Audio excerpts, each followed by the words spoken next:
நாம் இன்றைக்கி என்ன பார்க்க போகிறோன்னா சொரைக்காய் இனிப்பு தோசை. சொரைக்காய் இனிப்பு தோசைக்கு என்னென்ன பொருட்கள் வேணும்னு பார்ப்போமா? அரிசி 200 கிராம் எடுத்து அதோடைய 1 டேபிள் ஸ்பூன் கடலைப்பருப்பு, 1 டேபிள் ஸ்பூன் பைத்தம் பருப்பு, 1 டேபிள் ஸ்பூன் உளுத்தம் பருப்பு சேர்த்து எல்லாம் 3 மணி நேரத்துக்கு முன்னாடி ஊற வச்சு எடுத்து வச்சுருக்கோம். சொரைக்காய் கொஞ்சம் எடுத்து நறுக்கி வச்சுருக்கோம். இது தேங்காய் ஒரு மூடி எடுத்து திருவி வச்சுருக்கோம். வெல்லம் 150 கிராம் எடுத்து செதுக்கி வச்சுருக்கோம். தோசை வார்த்து எடுக்கிறதுக்கு சமையல் எண்ணெயும் நெய்யும் சேர்ந்து கலந்து எடுத்து வச்சுருக்கோம். சுவை அதிகமாக தெரியறதுக்காக உப்பு ஒரு கல்,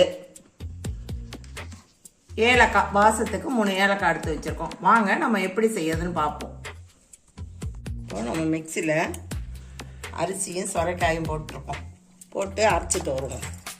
இது அரையவும் இதோட தேங்காயையும் போட்டு ஒரு சுற்றி எடுத்துகிட்டு வந்துடுவோம். அரைச்சிட்டு வந்து பார்ப்போம் வாங்க. இப்போ நம்ம சொரைக்காய் இனிப்பு தோசைக்கு மாவு அரைச்சிட்டு வந்துட்டோம். இப்போ நம்ம தேங்காயும் வெல்லமும் சேர்க்க போகிறோம். தேங்காயில் இதில் நான் அரைக்கக்குள்ளாரியே மாவோட கொஞ்சம் தேங்காயும் சேர்த்து அரைச்சாச்சு. கொஞ்சம் அரைக்காமல் வச்சுருக்கேன். இந்த வெல்லம் துருகுனதுங்கிறதுனால இப்படியே சேர்க்குறோம்.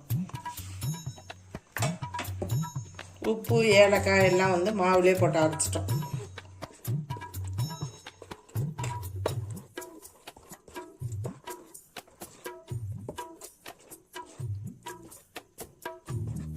சொரைக்காய் இனிப்பு தோசை செய்யறதுக்கு அடுப்பில் நம்ம தவா போட்டுட்டோம்.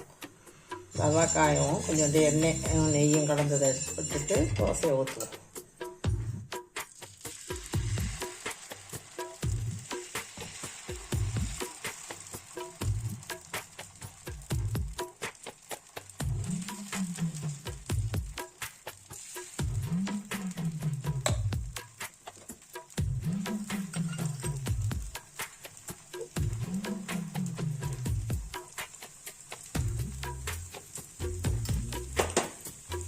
குழி பணியாரம் சட்டிலையும் நம்ம ஊற்றி எடுக்கலாம்.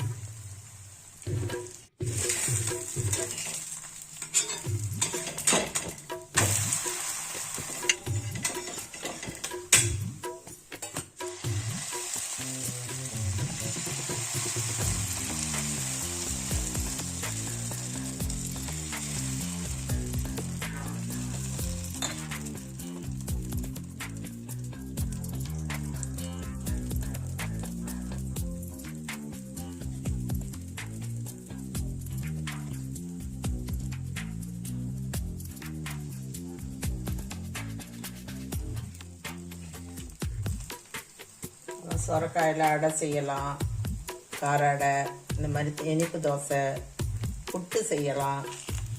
நம்ம கார அடை செஞ்சு சொரைக்காய் கார அடை செஞ்சு நம்ம சேனலில் போட்டிருக்கோம். கூட்டு சொரைக்காயை நம்ம வந்து எல்லா விதத்திலும் பயன்படுத்திக்கலாம். சாம்பார், கூட்டு, பொரியல் எல்லாம் செஞ்சு சாப்பிடலாம். சொரைக்காய் வந்து நல்லது, உடம்புக்கு நல்லது.